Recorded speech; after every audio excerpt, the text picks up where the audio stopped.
probably performing in Sweden. We did a show out in Sweden, and it was like, inside of Sweden, it's like it could be light all day, and then it'd be dark for like an hour, 2 hours, and then light again. So it was like a big festival. It was like Smashing Pumpkins, a whole lot of people performing. They had like a hip hop stage, and it was just like rocking in Sweden at like 1 in the morning, and it's lights outside.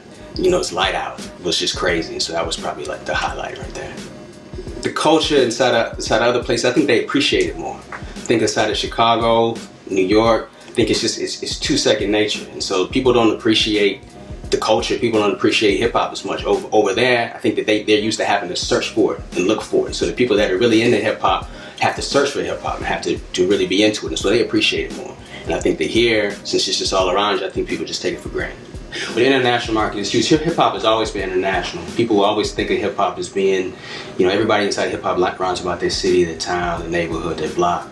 But hip hop itself is global, and it's been global since the mid '80s.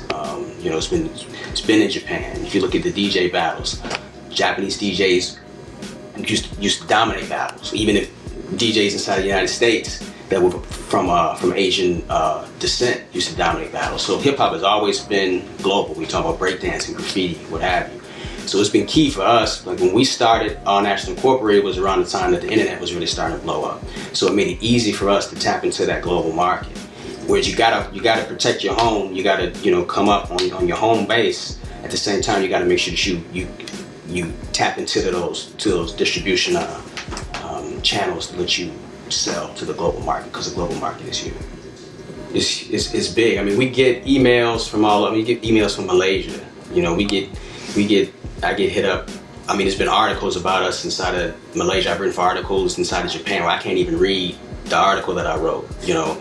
So and a lot of that is coming from the internet. It's just it's easy for somebody inside of some internet cafe in Rome to just log on allnaturalhiphop.com and hit us with an email, and us to exchange information, get beats from cats from overseas. So it's phenomenal. 15 years ago, none of that was happening. So it opens up the game for people who want to be independent, who may not have that much money. Put up a website, get your product together, put it out there, try to promote it correctly, and you never know where it could take you. It's big, and that's actually one of the things that hurts us right now, is that I stopped performing in spots that serve alcohol when I became Muslim, and so that killed a lot of the live shows. I mean, we used to go over to Europe regularly, and so that killed all of that. And so yeah, it definitely hurts the independent artist. If you don't have a fresh live show, then you don't even need to be bothered with it, because the live show is huge. But if you're not able to get shows, you gotta find ways to get shows if you want to be inside of this game, because that's where people connect with you, and that's where a lot of your sales come. It's easier to do that point of purchase sale with somebody who just saw you rock a show, is feeling you, and will drop 10, 15 for your album, than somebody who's going into a record store and then your record is there against a whole lot of other CDs. It's harder for them to just identify you. You gotta get out and you gotta do shows and sell us your shows.